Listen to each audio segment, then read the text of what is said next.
Hello everyone, welcome to Students Focus.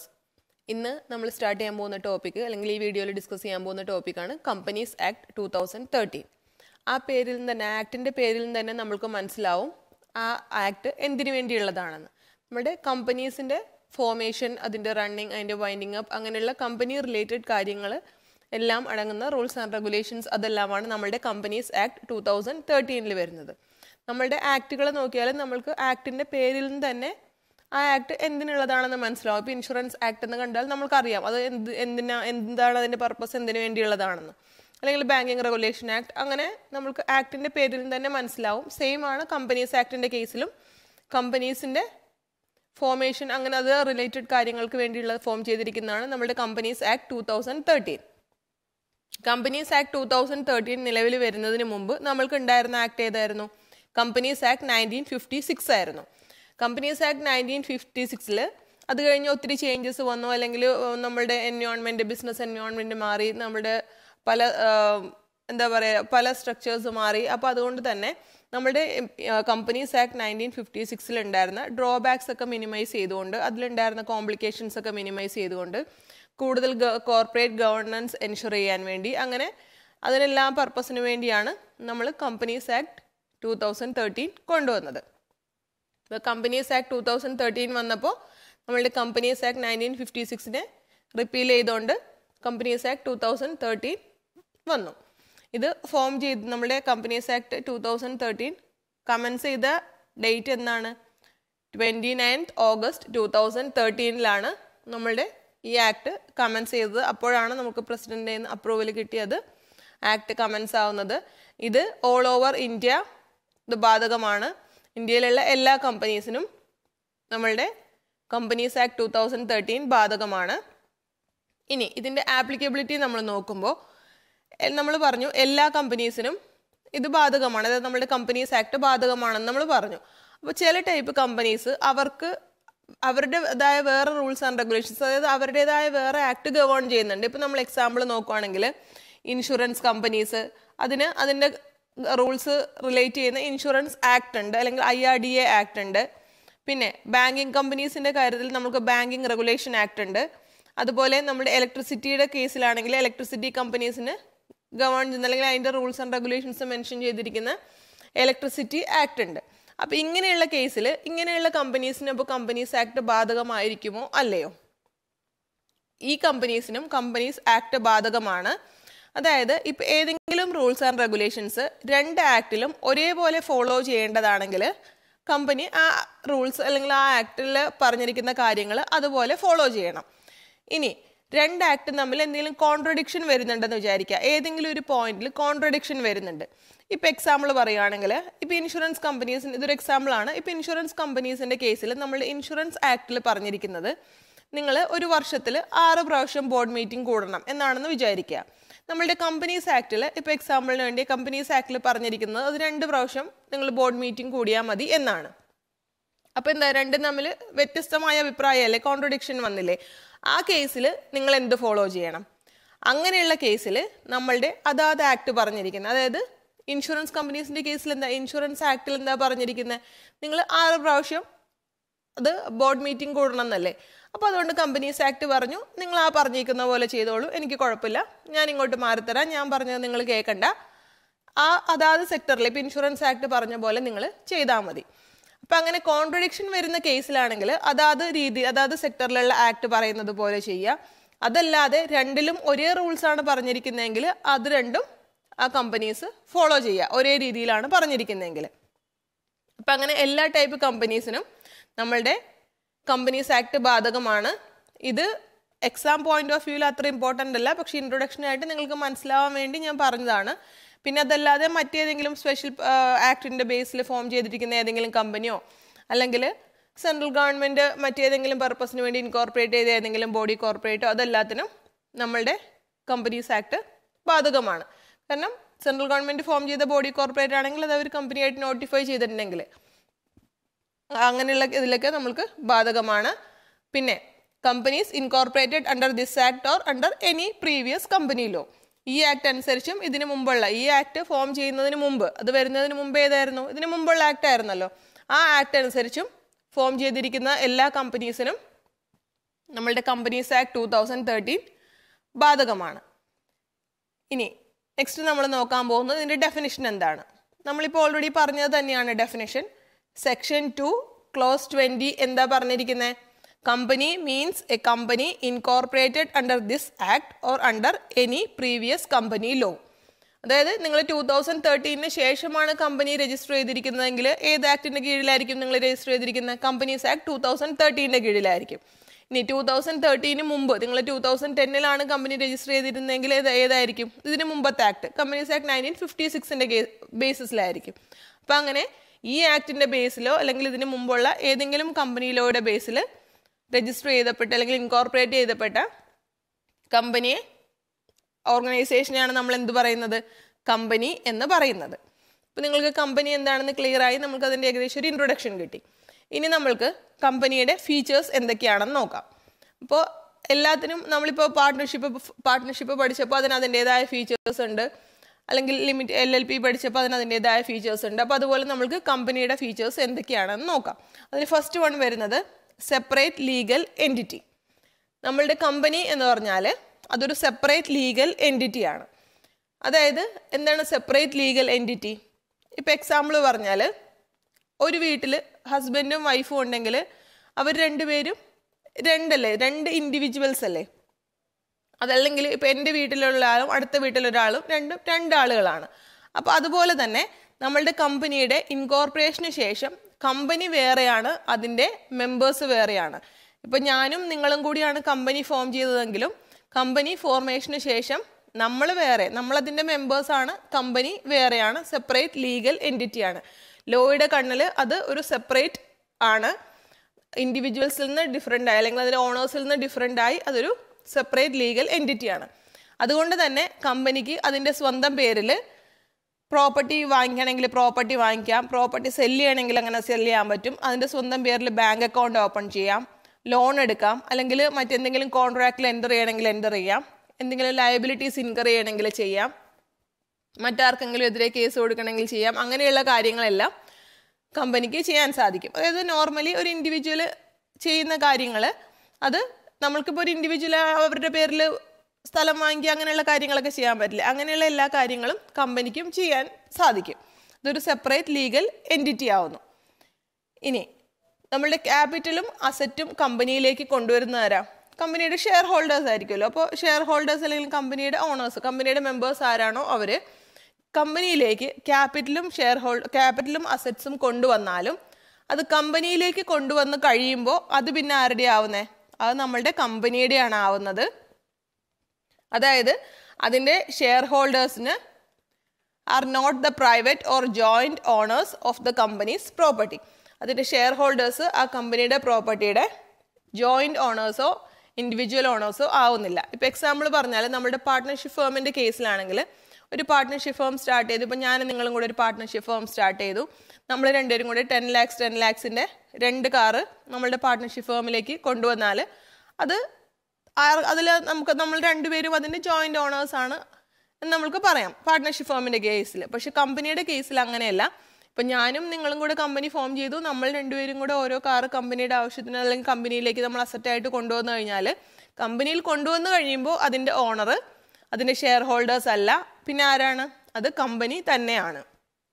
ഇത് important point ആണ്. Shareholders are not the private or joint owners of the company's property. കമ്പനിയുടെ property separate ആണ്, ഓണേഴ്സിൻ്റെ separate ആണ്. അല്ലാതെ കമ്പനിയുടെ പ്രോപ്പർട്ടി ഒന്നും അതിൻ്റെ ഓണേഴ്സിൻ്റെ പ്രോപ്പർട്ടി അല്ല. കാരണം എന്താണ്? നമ്മളുടെ കമ്പനി ഒരു സെപ്പറേറ്റ് ലീഗൽ എൻറ്റിറ്റിയാണ്. ഇതിൻ്റെ ഒരു ഫേമസ് കേസ് ലോ ഉണ്ട്, Macaura versus northern assurance company limited. ഇതൊരു ഫേമസ് കേസ് ലോ ആണ്. ഇത് നിങ്ങൾ പഠിച്ച് കഴിയുമ്പോൾ നിങ്ങൾക്ക് ഡൗട്ട് എന്തെങ്കിലും ഉണ്ടെങ്കിൽ അത് ക്ലിയർ ആയിക്കോളൂ ഈ പോയിന്റിൽ. സോ നിങ്ങൾ കേസ് ലോ ശ്രദ്ധിക്കുക. ഇതിൽ നമ്മുടെ മാക്വറ എന്ന് പറയുന്നത് ഒരു ടിമ്പർ കമ്പനിയുടെ ഓണറായിരുന്നു. അപ്പോൾ നമ്മുടെ മാക്വറ ആണ് ഈ കമ്പനിയുടെ ഷെയർസ് എല്ലാം ഹോൾഡ് ചെയ്തിരുന്നത്. ഒരു ഷെയർ ഒഴിച്ച് ബാക്കിയെല്ലാം കമ്പനിയുടെ ഷെയർസ് ഫുൾ ആരുടെ പേരിലായിരുന്നു? നമ്മുടെ മാക്വറയുടെ പേരിലായിരുന്നു. മാക്വറ കമ്പനിയിലേക്ക് അസറ്റും ക്യാഷും കൊണ്ടുവന്നത് പോലെ തന്നെ കമ്പനിയിലേക്ക് കുറച്ച് ലോണും ഒക്കെ കൊടുത്തിട്ടുണ്ടായിരുന്നു.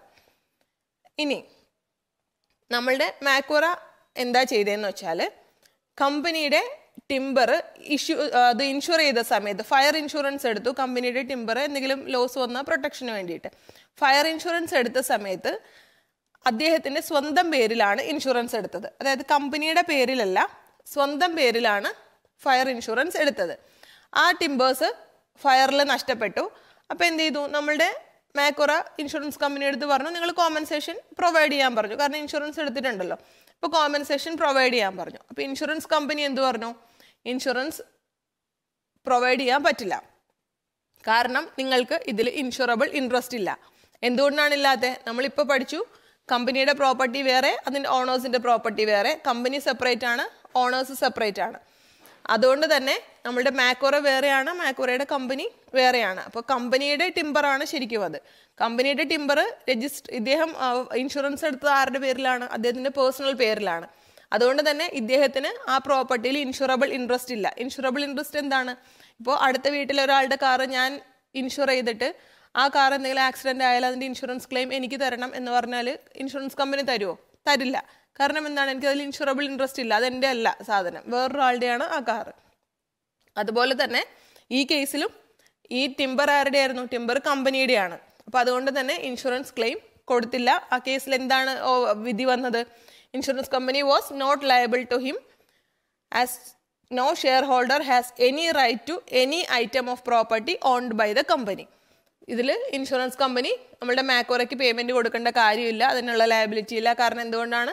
കമ്പനിയുടെ പ്രോപ്പർട്ടി സെപ്പറേറ്റ് ആണ്, നമ്മളുടെ ഓണറുടെ പ്രോപ്പർട്ടി സെപ്പറേറ്റ് ആണ്. കമ്പനിയുടെ പ്രോപ്പർട്ടിയിൽ ഓണർക്ക് അധികാരമില്ല, അല്ലെങ്കിൽ ഓണർക്ക് ഇൻഷുറബിൾ ഇൻട്രസ്റ്റ് അതിൽ വരുന്നില്ല, ലീഗൽ ആൻഡ് ഇക്വിറ്റബിൾ ഇൻട്രസ്റ്റ് അതിൽ വരുന്നില്ല. സോ ഇത് നിങ്ങൾക്ക് നന്നായി ക്ലിയർ ആയെന്ന് വിചാരിക്കുന്നു.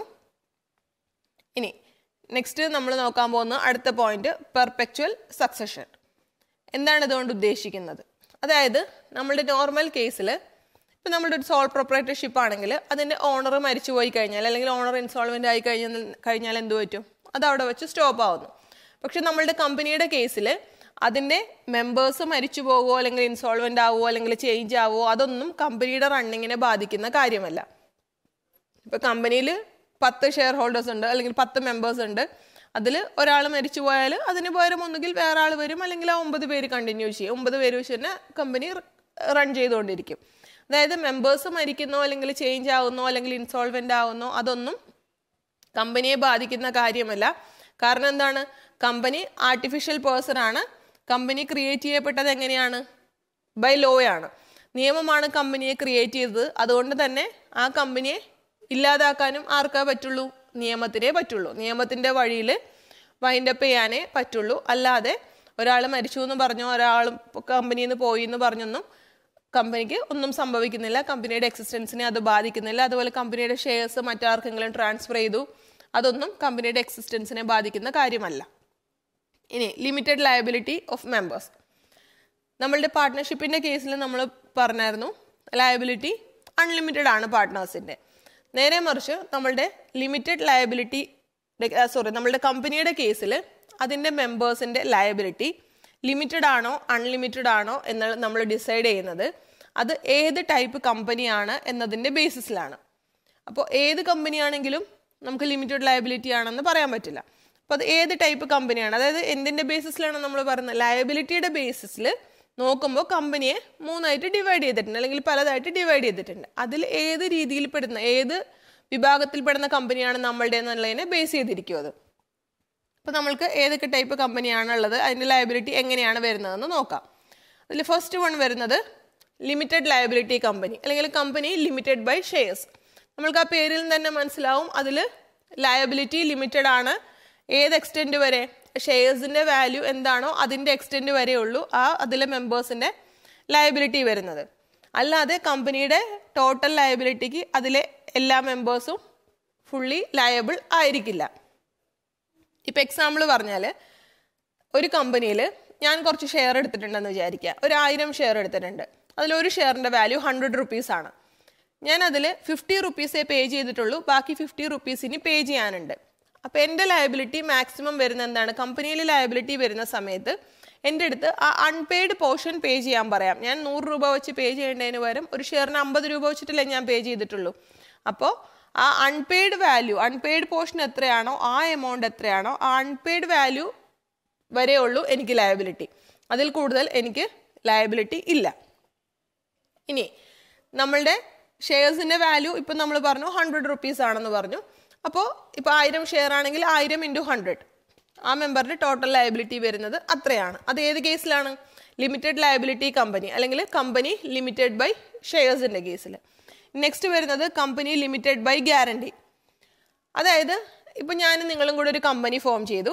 ആ കമ്പനി ഫോം ചെയ്യുന്ന സമയത്ത് നമ്മൾ ഗ്യാരണ്ടി ചെയ്തിട്ടുണ്ട്. ഇപ്പോൾ ഈ കമ്പനിക്ക് എന്തെങ്കിലും പ്രോബ്ലം വരുവാണെങ്കിൽ ലയബിലിറ്റീസ് ഇൻകർ ചെയ്യുമ്പോൾ നമ്മൾക്ക് ഫ്യൂച്ചറിൽ എന്തെങ്കിലും പ്രോബ്ലം വരുന്ന സമയത്ത് ഞാൻ 2 ലക്ഷം രൂപ തന്നേക്കാം എന്ന് ഞാൻ പറയുന്നു. അപ്പോൾ നിങ്ങളും പറയുന്നു നിങ്ങൾ 1 ലക്ഷം രൂപ തന്നേക്കാം. അപ്പോൾ നമ്മൾ ഗ്യാരണ്ടി ചെയ്ത എമൗണ്ട് എത്രയാണ്? ഞാൻ 2 lakhs നിങ്ങൾ 1 lakh ആണ് ഗ്യാരണ്ടി ചെയ്തത്. ഈ എമൗണ്ട് നമ്മൾ കമ്പനി ലിക്വിഡേഷനിൽ പോകുന്ന സമയത്ത് കമ്പനിയിൽ ലയബിലിറ്റി സെറ്റിൽ ചെയ്യാനുണ്ടെങ്കിൽ നമ്മൾ ഏത് എമൗണ്ട് കൊടുക്കണം? ഞാൻ 2 lakhs നിങ്ങൾ 1 lakh പേ ചെയ്യണം. ഇനി നമ്മളുടെ കമ്പനി ലിമിറ്റഡ് ബൈ ഗ്യാരണ്ടിയും കമ്പനി ലിമിറ്റഡ് ബൈ ഷെയർസും തമ്മിൽ എന്താ ഡിഫറൻസ്? കമ്പനി ലിമിറ്റഡ് ബൈ ഷെയർസിൻ്റെ കേസിലാണെങ്കിൽ നിങ്ങൾ അൺപെയ്ഡ് ആയിട്ടുള്ള കൊടുക്കാനുള്ള പോർഷൻ കമ്പനിക്ക് എപ്പോൾ വേണമെങ്കിലും നിങ്ങളെടുത്ത് ചോദിക്കാം. കമ്പനി റൺ ചെയ്തുകൊണ്ടിരിക്കുന്ന സമയത്ത് തന്നെ നിങ്ങളുടെ കയ്യിൽ നിന്ന് കളക്ട് ചെയ്യാനായിട്ട് സാധിക്കും. പക്ഷെ കമ്പനി ലിമിറ്റഡ് ബൈ ഗ്യാരണ്ടിയിൽ എമൗണ്ട് എപ്പോഴാണ് കൊടുക്കേണ്ടി വരുന്നത്? ലിക്വിഡേഷൻ്റെ സമയത്ത് മാത്രമാണ് കൊടുക്കേണ്ടി വരുന്നത്. ലിക്വിഡേഷൻ്റെ സമയത്ത് ഇപ്പോൾ ഒരു 10 lakhs ലയബിലിറ്റി ഉണ്ടെങ്കിൽ അതിൽ ഞാൻ ഗ്യാരണ്ടി ചെയ്ത എമൗണ്ട് എത്രയാണ്? 2 lakhs. അപ്പോൾ ഞാൻ മാക്സിമം 2 lakhs ആണ് തരേണ്ടത്. നിങ്ങൾ ഗ്യാരണ്ടി ചെയ്ത എമൗണ്ട് 1 lakh ആകുമ്പോൾ നിങ്ങൾ 1 lakh ആണ് കമ്പനിയിൽ കൊടുക്കേണ്ടത്. അതാണ് കമ്പനി ലിമിറ്റഡ് ബൈ ഗ്യാരണ്ടിയും കമ്പനി ലിമിറ്റഡ് ബൈ ഷെയർസും തമ്മിലുള്ള ഡിഫറൻസ്. ഫസ്റ്റ് കേസിൽ കമ്പനി ലിമിറ്റഡ് ബൈ ഷെയർസ് ആണെങ്കിൽ ഏത് സമയത്ത് വേണമെങ്കിലും ആ എമൗണ്ട് പേ ചെയ്യാൻ പറയാം. പക്ഷെ കമ്പനി ലിമിറ്റഡ് ബൈ ഗ്യാരണ്ടി ആണെങ്കിൽ ലിക്വിഡേഷൻ്റെ സമയത്ത് മാത്രമാണ് അത് പേ ചെയ്യാനുള്ള ലയബിലിറ്റി വരുന്നത് അതിലെ മെമ്പേഴ്സിന്. അത് ഏത് എമൗണ്ട് വരെയാണ്? എത്ര എമൗണ്ട് ആണോ ഗ്യാരണ്ടി ചെയ്തിരിക്കുന്ന ആ എമൗണ്ട് വരെയാണ് ലയബിലിറ്റി ഉള്ളത്. പിന്നെ അൺലിമിറ്റഡ് കമ്പനി ആണെങ്കിൽ അതിൽ മെമ്പേഴ്സിൻ്റെ ലയബിലിറ്റി അൺലിമിറ്റഡ് ആണ്. ഇനി നെക്സ്റ്റ് നമ്മൾ നോക്കുന്നത് ആർട്ടിഫിഷ്യൽ പേഴ്സൺ. നെക്സ്റ്റ് ഫീച്ചറാണ് ആർട്ടിഫിഷ്യൽ പേഴ്സൺ. ആർട്ടിഫിഷ്യൽ പേഴ്സൺ എന്ന് പറഞ്ഞാൽ ഇപ്പം നമ്മളൊക്കെ നോർമലി നാച്ചുറൽ പേഴ്സൺസ് ആണ് അല്ലെങ്കിൽ നാച്ചുറൽ ഹ്യൂമൻ ബീയിങ്സ് ആണ്. നമ്മൾ നാച്ചുറൽ ബർത്തിൽ ഉണ്ടായതാണ് നമ്മൾ നാച്ചുറൽ ഹ്യൂമൻ ബീയിങ്സ്. പക്ഷെ കമ്പനിയുടെ കേസ് അങ്ങനെയാണോ? കമ്പനി നാച്ചുറൽ ബർത്തിലൂടെ വന്നതാണോ? അല്ല, കമ്പനി നിയമം ക്രിയേറ്റ് ചെയ്തതാണ്, അല്ലാതെ നാച്ചുറൽ ബർത്തിലൂടെ വന്നതല്ല കമ്പനി. അതുകൊണ്ട് നമ്മൾ എന്താ പറയുന്നത്? കമ്പനി ഒരു ആർട്ടിഫിഷ്യൽ പേഴ്സൺ ആണ്. കാരണം നിയമത്തിൻ്റെ പ്രോസസ്സിങ്ങിലൂടെ ആണ് ഒരു കമ്പനി ഉണ്ടാവുന്നത്, അല്ലാതെ നാച്ചുറൽ ബർത്ത് അല്ല ഉണ്ടാകുന്നത്. നമ്മളുടെ കമ്പനിക്ക് ആർട്ടിഫിഷ്യൽ ലീഗൽ പേഴ്സൺ ആയതുകൊണ്ട് തന്നെ നോർമലി ഒരു നാച്ചുറൽ പേഴ്സൺ ചെയ്യുന്ന ഓൾമോസ്റ്റ് എല്ലാ കാര്യങ്ങളും കമ്പനിക്ക് ചെയ്യാൻ സാധിക്കും. നമ്മൾ നേരത്തെ കണ്ടില്ലേ എന്തൊക്കെയാണെന്ന്? പ്രോപ്പർട്ടി വാങ്ങിക്കാം, അല്ലെങ്കിൽ മറ്റാർക്കെതിരെ കേസ് കൊടുക്കണമെങ്കിൽ അങ്ങനെ ചെയ്യാം. അതിൻ്റെ പേരിലുള്ള ആ കമ്പനിയുടെ പേരിലുള്ള പ്രോപ്പർട്ടി സെല്ല് ചെയ്യാം, സ്വന്തം നെയിമിൽ ബാങ്ക് അക്കൗണ്ട് ഓപ്പൺ ചെയ്യാം. അങ്ങനെയുള്ള നോർമലി ഒരു നാച്ചുറൽ പേഴ്സൺ ചെയ്യുന്ന കാര്യങ്ങളെല്ലാം ചെയ്യാനായിട്ട് കമ്പനിക്ക് സാധിക്കും. അതിന് ചില എക്സെപ്ഷൻ മാത്രമേ ഉള്ളൂ. എന്തൊക്കെയാണ്? കമ്പനിയെ നമുക്ക് ജയിലിൽ അയക്കാൻ പറ്റില്ല. കാരണം എന്താണ്? അത് നാച്ചുറൽ പേഴ്സൺ അല്ല, ഒരു ആർട്ടിഫിഷ്യൽ പേഴ്സൺ ആണ്. പിന്നെ എന്തെങ്കിലും പ്രതിജ്ഞ ചെയ്യാനൊന്നും കമ്പനിക്ക് സാധിക്കില്ല. മാരി ചെയ്യാൻ സാധിക്കില്ല. ആൻഡ് എന്തെങ്കിലും പ്രൊഫഷൻ പ്രാക്ടീസ് ചെയ്യാൻ സാധിക്കില്ല. ഇപ്പോൾ ഒരു ഡോക്ടറായിട്ട് വർക്ക് ചെയ്യുക, അല്ലെങ്കിൽ ഒരു ചാർട്ടേഡ് അക്കൗണ്ടൻ്റായിട്ട് വർക്ക് ചെയ്യുക, ഒരു കമ്പനി സെക്രട്ടറി ആയിട്ട് വർക്ക് ചെയ്യുക, അതൊന്നും കമ്പനിക്ക് സാധിക്കില്ല. കാരണം എന്താണ്? അതൊരു ആർട്ടിഫിഷ്യൽ ലീഗൽ പേഴ്സൺ ആണ്. ഇനി നമ്മളുടെ കമ്പനി ആർട്ടിഫിഷ്യൽ പേഴ്സൺ ആയതുകൊണ്ട് തന്നെ ഇതിന് സ്വന്തമായിട്ട് അതിൻ്റെ കാര്യങ്ങൾ ചെയ്യാൻ പറ്റുമോ? പറ്റില്ല. നമ്മൾ നാച്ചുറൽ പേഴ്സൺസ് ചെയ്യുന്ന പോലെ, അല്ലെങ്കിൽ നാച്ചുറൽ ഹ്യൂമൻ ബീയിങ്സ് ചെയ്യുന്ന പോലെ അതിന് തന്നെ എല്ലാ കാര്യങ്ങളും ചെയ്യാൻ പറ്റില്ല. അപ്പോൾ അത് ചെയ്യാനായിട്ട് ആളുകൾ വേണം. അങ്ങനെയുള്ള ആളുകളെ നമ്മൾ എന്താ വിളിക്കുന്നത്? ഡയറക്ടേഴ്സ് എന്നാണ് വിളിക്കുന്നത്. ഈ ഡയറക്ടേഴ്സ് ഹ്യൂമൻ ഏജൻസിയാണ്. അതായത് കമ്പനിക്ക് ഡയറക്റ്റ് അതിൻ്റെ കാര്യങ്ങൾ ചെയ്യാൻ പറ്റാത്തതുകൊണ്ട് കമ്പനിയുടെ ഏജൻ്റായിട്ട് ആണ് ഡയറക്ടേഴ്സ് വർക്ക് ചെയ്യുന്നത്. നിങ്ങളൊരു കാര്യം ശ്രദ്ധിക്കണം, കമ്പനിയുടെ ഏജൻ്റായിട്ടാണ് ഈ ഡയറക്ടേഴ്സ് വർക്ക് ചെയ്യുന്നത്, അല്ലാതെ മറ്റ് മെമ്പേഴ്സിൻ്റെ ഏജൻസ് ആയിട്ടല്ല വർക്ക് ചെയ്യുന്നത്. കമ്പനിയുടെ ഏജൻസ് ആയിട്ടാണ് നമ്മളുടെ ഡയറക്ടേഴ്സ്, അല്ലെങ്കിൽ അതിൻ്റെ ഡയറക്ടേഴ്സ് ആരാണോ അവർ വർക്ക് ചെയ്യുന്നത് കമ്പനിയുടെ ഏജൻസ് ആയിട്ട് മാത്രമാണ്. ഇത് ചിലപ്പോൾ MCQs ഒക്കെ വരുവാണെങ്കിൽ നിങ്ങൾ MCQ ചെറിയ മാർക്കിൻ്റെ ക്വസ്റ്റ്യൻസ് ഒക്കെ ആയിട്ട് വന്നാൽ നിങ്ങൾക്ക് തെറ്റിപ്പോവരുത്. ഏജൻറ്റ് ഓഫ് ദ കമ്പനിയാണ്, agent of the members of the company അല്ല. ഇതിൻ്റെ ഡയറക്ടേഴ്സിന് അതിൻ്റെ കോമൺ സീൽ വെച്ച് കമ്പനിയുടെ കാര്യങ്ങൾ ഓതൻറ്റിക്കേറ്റ് ചെയ്യാനായിട്ട് സാധിക്കും. കാരണം ഡയറക്ടേഴ്സാണ് കമ്പനിയുടെ കാര്യങ്ങൾ നോക്കുന്നത്, ഒരു ഹ്യൂമൻ ഏജൻസി ആയിട്ട് ആക്ട് ചെയ്തുകൊണ്ട്. അപ്പോൾ അതുകൊണ്ട് തന്നെ കമ്പനിയുടെ പേപ്പേഴ്സൊക്കെ ഇവർക്ക് കോമൺ സീൽ യൂസ് ചെയ്ത് ഓതൻറ്റിക്കേറ്റ് ചെയ്യാനായിട്ട് സാധിക്കും. അപ്പോൾ അതുകൊണ്ടാണ് നമ്മൾ കമ്പനിയെ ആർട്ടിഫിഷ്യൽ ലീഗൽ പേഴ്സൺ എന്ന് പറയുന്നത്. കാരണം അതൊരു നാച്ചുറൽ പേഴ്സൺ അല്ല. നാച്ചുറൽ പേഴ്സൺ ചെയ്യുന്ന കാര്യങ്ങളൊക്കെ അതിന് ചെയ്യാൻ സാധിക്കുമെങ്കിലും ഇതൊരു നാച്ചുറൽ പേഴ്സൺ അല്ല. എക്സെപ്റ്റ് കുറച്ച് കാര്യങ്ങൾ ഒഴിച്ച് ബാക്കിയെല്ലാം ഇതിന് ചെയ്യാനായിട്ട് സാധിക്കും. ഇനി നെക്സ്റ്റ് അതിൻ്റെ ക്യാരക്ടറിസ്റ്റിക് എന്താണ്? Common seal. നേരത്തെ നമ്മൾ കമ്പനിയുടെ കാര്യം പറയുമ്പോൾ അതിന് കമ്പനിക്ക് ഒരു കോമൺ സീൽ ഉണ്ട് എന്ന് നമ്മൾ പറയുമായിരുന്നു, അല്ലെങ്കിൽ കോമൺ സീൽ ഉണ്ടാവണം എന്ന് നമ്മൾ പറയുമായിരുന്നു. പക്ഷേ അത് കമ്പനീസ് അമെൻമെൻറ്റ് ആക്ട് 2015 അത് ചേഞ്ച് ചെയ്തിട്ടുണ്ട്. കോമൺ സീൽ ഓപ്ഷണൽ ആക്കിയിട്ടുണ്ട്. കോമൺ സീൽ വേണമെന്ന് കമ്പൽസറി ഇല്ല, അത് ഓപ്ഷണലാണ്. കോമൺ സീൽ ഒരു കമ്പനി അതിൻ്റെ ഒഫീഷ്യൽ സിഗ്നേച്ചറാണ്. കാരണം കമ്പനി ഒരു ഇൻഡിവിജ്വൽ പേഴ്സൺ അല്ല, അതൊരു ആർട്ടിഫിഷ്യൽ പേഴ്സൺ ആണ്. അപ്പോൾ അതുകൊണ്ട് തന്നെ ഹ്യൂമൻ ഏജൻസിയാണ് കമ്പനിയുടെ കാര്യങ്ങളെല്ലാം ചെയ്യുന്നത്. അപ്പോൾ നമ്മളുടെ കോമൺ സീൽ അതിൻ്റെ ഒരു ഒഫീഷ്യൽ സിഗ്നേച്ചറായിട്ടാണ് ആക്ട് ചെയ്യുന്നത്. കമ്പനിയുടെ ഡോക്യുമെൻസിലെല്ലാം നമ്മൾ ഈ കോമൺ സീൽ അഫിക്സ് ചെയ്യുന്നു. അപ്പോൾ നമ്മളുടെ കമ്പനീസ് അമെൻമെൻറ്റ് ആക്ട് 2015 ശേഷം അതിൽ പറഞ്ഞിരിക്കുന്നതനുസരിച്ച് കോമൺ സീൽ ഓപ്ഷണലാണ്, കമ്പൽസറി ഇല്ല. ഇനി അഥവാ നിങ്ങൾ കമ്പനി റൺ ചെയ്യുന്നു, നിങ്ങൾ കോമൺ സീൽ ചൂസ് ചെയ്യുന്നില്ല, കോമൺ സീൽ വേണ്ട എന്ന് തീരുമാനിക്കുവാണെങ്കിൽ അപ്പം നമ്മൾ പിന്നെ എങ്ങനെയാണ് ഒഫീഷ്യലി ഡോക്യുമെൻറ്റ്സ് നമ്മൾ ഓതൻറ്റിക്കേറ്റ് ചെയ്യുന്നത്, അല്ലെങ്കിൽ ഒഫീഷ്യൽ സിഗ്നേച്ചർ എങ്ങനെയാണ് വയ്ക്കുന്നത്? അത് ഒന്നുകിൽ അറ്റ്ലീസ്റ്റ് 2 ഡയറക്ടേഴ്സ് അതിൽ സൈൻ ചെയ്തിരിക്കണം. സോ അത് ഒഫീഷ്യലി ഓതൻറ്റിക്കേറ്റ് ആവും 2 ഡയറക്ടേഴ്സ് സൈൻ ചെയ്തിട്ടുണ്ടെങ്കിൽ.